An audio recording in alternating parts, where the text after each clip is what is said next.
Pada pembahasan terakhir, ini merupakan kesimpulan dari misteri asal-muasal ajaran bangsa Nusantara.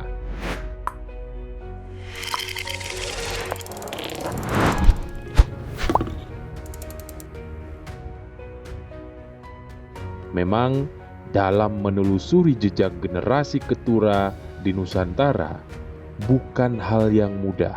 Terlebih, dunia hanya mengenal keturunan Abraham dari Sarah, Bani Israel, dan Hajar, Bani Ismail. Sehingga jejak generasi ketura, terutama secara darah daging atau genetika, tampaknya hampir mustahil dapat ditemukan.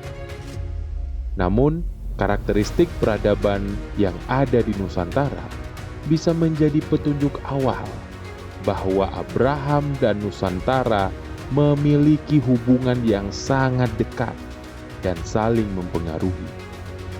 Perginya ketura ke Nusantara membawa benih keberkatan bagi semesta. Salah satu catatan yang menerangkan bahwa ajaran Abraham yang dibawa oleh keturunan ketura ada di Nusantara adalah catatan Faxian pada tahun ke-7. Dia adalah seorang biarawan dari Cina pada saat itu. Dalam catatannya, Xian mengatakan, "Kami tiba di sebuah negeri bernama Yapoti, Jawa dan atau Sumatera. Di negeri itu, agama Brahman sangat berkembang, sedangkan Buddha tidak seberapa pengaruhnya." Catatan ini dibuat tatkala dia singgah di Yapoti selama hampir 5 bulan lamanya. Sumber Herman Sinung, Janutama, 2010. Agama Brahman oleh para peneliti selanjutnya diidentikan dengan ajaran Abraham. Bahkan diyakini bahwa Brahma yang dimaksud tidak lain adalah Abraham. Dalam beberapa hal, entitas Abraham dan Brahma memang memiliki kemiripan. Salah satu istri Abraham bernama Sarah, sementara Brahma memiliki pasangan bernama Saraswati. Abraham membuktikan ketundukpatuhannya kepada Allah tatkala diminta mengorbankan anak laki-lakinya.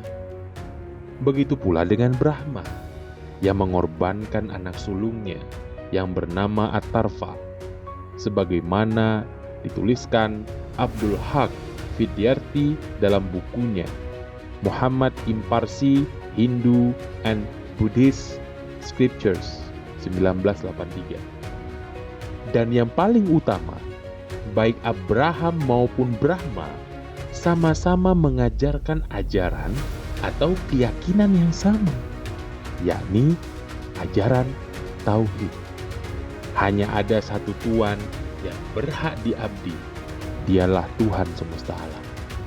Bukti lain yang menunjukkan jejak generasi ketura ada di tanah timur adalah adanya kerajaan-kerajaan besar di Nusantara.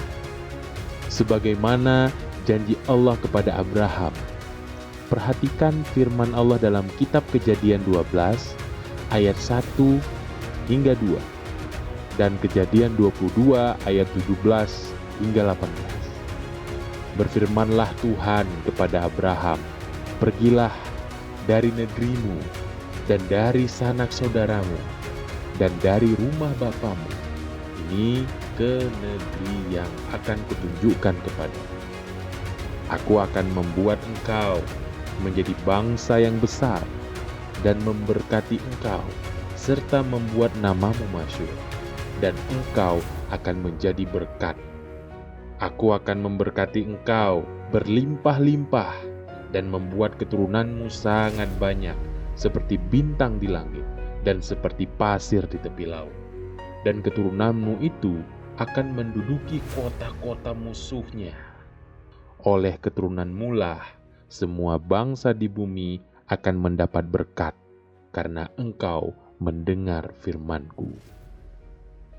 Keberhasilan Bani Israel pada era Rasulullah Musa dan Rasulullah Isa juga Bani Ismail pada era Rasulullah Muhammad sebagai khalifah pada masanya masing-masing menjadi bukti bahwa janji tersebut tergenapi oleh keturunan Abraham.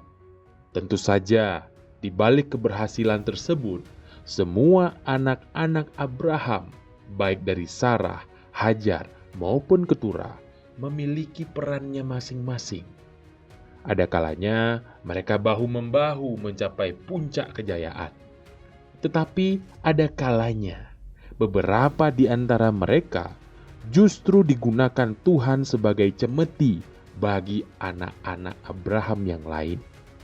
Singkatnya, baik keturunan Sarah, Hajar, maupun Keturah saling bersinggungan satu dengan yang lain.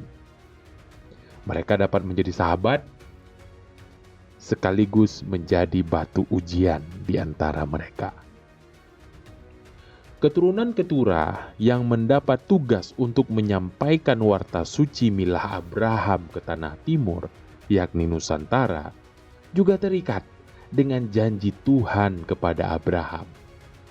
Keturunan Keturah yang menetap di Timur Tengah, beberapa di antaranya menjadi suku, bahkan bangsa besar. Di antaranya Midian dan Sheba.